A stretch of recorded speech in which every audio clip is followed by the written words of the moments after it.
In our previous episode, Marcel tried to deploy his technology in the village of Zerzura, where people were working long hours to fetch water. Marcel technology was providing direct access to clean water and was undeniably an improvement in the long term of the living condition in Zerzura.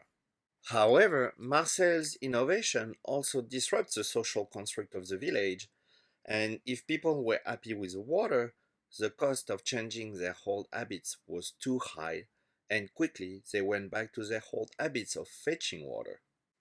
Today, we will focus on what prevented the villagers to adapt to an innovation that was better for them by introducing a new concept, the concept of loyalty.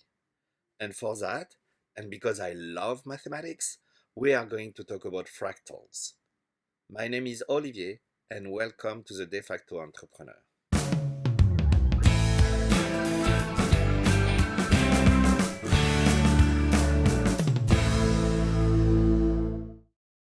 In mathematics, fractals are geometrical patterns in which every small part of the structure is similar to the whole. You have probably seen tens of fractals in nature without even knowing it. Look at this fern, for example.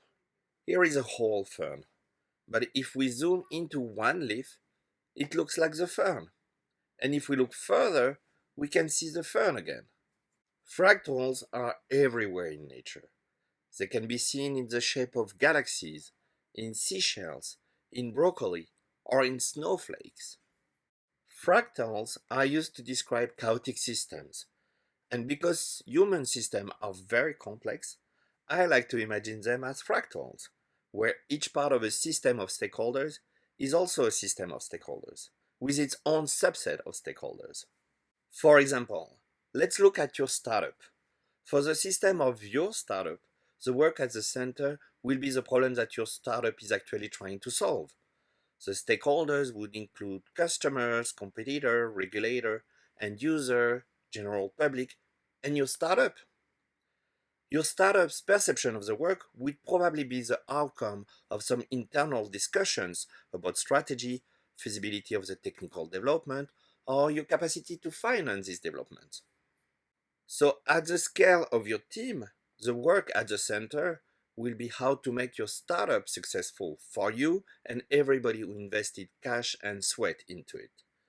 And the stakeholders will include your co founders, your employees, your investors, the experts that support your company, your board, and of course, you.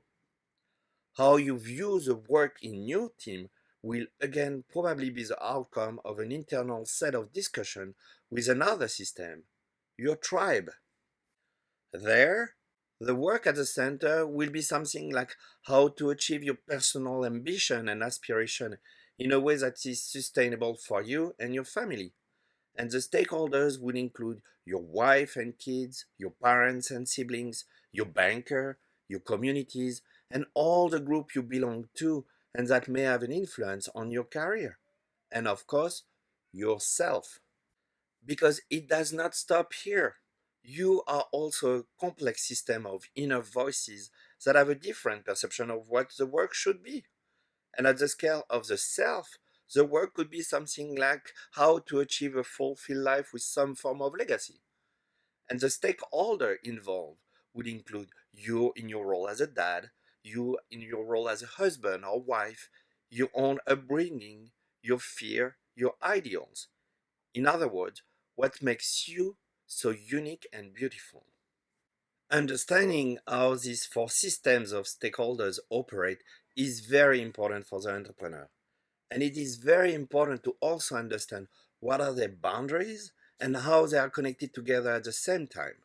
For example, the scarcity of resources that you are experiencing in your startup will most probably have an impact on your tribe system because it may impact your ability to pay for the kids' education or your rent or your mortgage.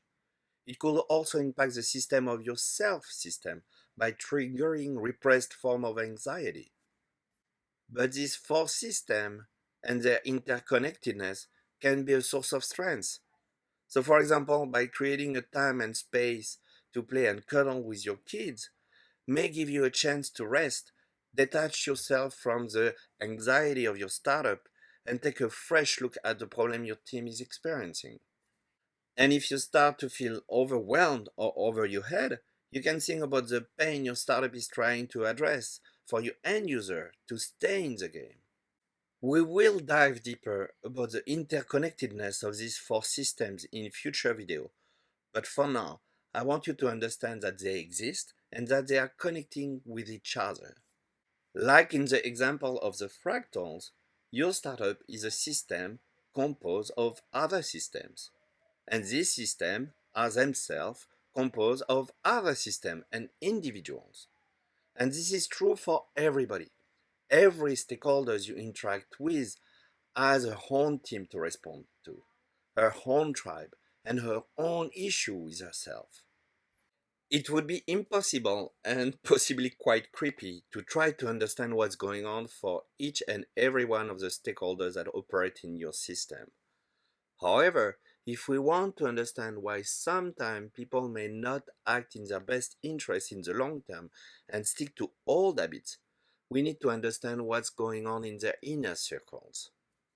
In Marcel's case, we saw that one of the first reasons the villager went back to fetching water was because most of them were not happy with the redistribution of their stakes, influence, and level of engagement.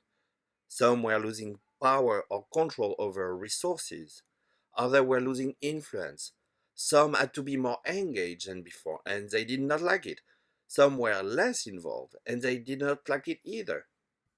But we also saw that most of the villagers, even the ones who were benefiting the most from Marcel's innovation, were not comfortable with the change itself, as it was making some old habit obsolete. They view Marcel's as a slippery slope, a Pandora box. If we change how we get water now, what would be next? What would Marcel or another entrepreneur come and tell them to change? Would they change their role, their cooking habits, or their norm of politeness? To understand what prevents these people from acting in their own interest, we will need to understand what's going on in their team system, in their tribe, and maybe in their self, which would be irrealistic. So, in order to still try to understand what's going on, we need to simplify our modeling of reality.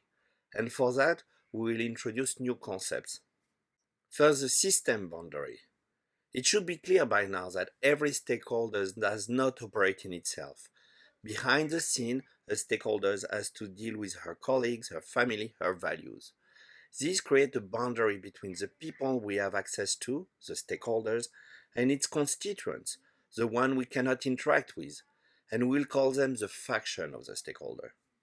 Then we will have the loyalties that we will use to represent all the interactions, commitment, and negotiation happening between the stakeholders and a faction.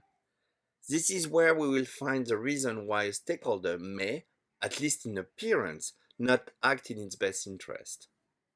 Loyalties in our framework are everything that a stakeholder cherishes, care, wants to preserve or protect, or are at risk of being lost.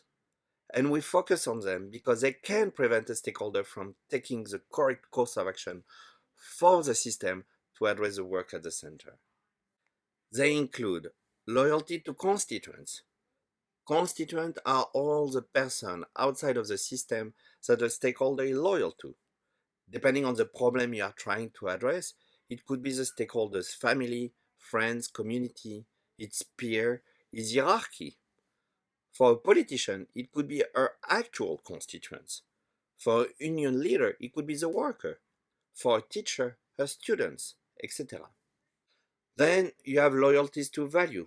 Stakeholders may be loyal to certain values or definition of what is right or wrong, and an adaptive challenge may put this value in conflict. For example, one can imagine that stealing is bad, but if for any reason your kid is sick and the only way for you to get the drugs that he needs is to steal these drugs, you will have to adapt to a new reality where all value may change its priority. Sticking to all principle in a new concept may be counterproductive. You also have loyalty to social norms. The stability of our society is maintained by the teaching of cultural norms and the inheritance of what is socially acceptable or not. When the context in which a society operates evolve, so shall its rules and norms. And that's what we saw in Marcel's case when he was trying to change the way water was provided by introducing a new technology. He was questioning the old norm of fetching water. And finally, you have loyalty to identity. People may be loyal to whom they think they are, or the way they think about themselves, or the way they view the world. That's what we also saw in Marcel's case, when the villagers were afraid that Marcel innovation would trigger more change to the identity of the people of their Zura, the definition of their role, their belief, or even their cooking habits. These four loyalties are related to deeply held belief about what is right and what is wrong, and how the world works or should work. There are also forms of loyalties that are just related to a desire to maintain stability or predictability. In this case, the resistance to change often has its origin in a fear of losing something important. And that could include fear of losing access to critical resources. In Marcel's case, water was a scarce resource. But in other cases, the scarce resource may be broader than just material resource and include things such as cash, time, people, attention, comfort. They also include fear of losing control, and that would include loss of competence and expertise, loss of safety, loss of stature or reputation, loss of autonomy.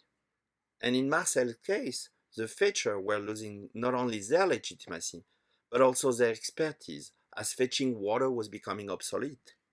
Each of these loyalties and fears can prevent a stakeholder from taking the correct course of action for the system and address the work at the center.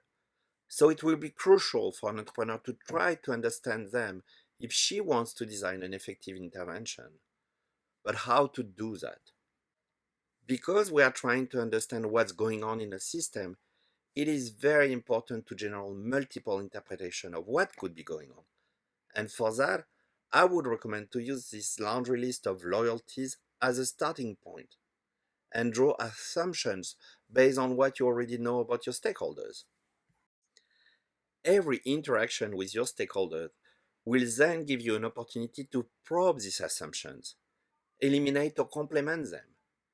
The key here is to work with several assumptions at the same time to keep an open mind about what happened to the stakeholder's mind and to provide you with more options for actions. Maybe if Marcel had done this type of diagnostic, he could have identified that the villager would have responded negatively and changed his strategy accordingly. Maybe he could have tried to slow down the pace at which his technology was implemented, to give the villager more time to adapt. Or maybe he could have gathered perspective from other stakeholders, such as a fetcher or Miss Panorama, who already warned him about the difficulties to achieve buying in Zerzura. In the next video, we are going to continue to dive deeper in our understanding of the system. But for now, bye!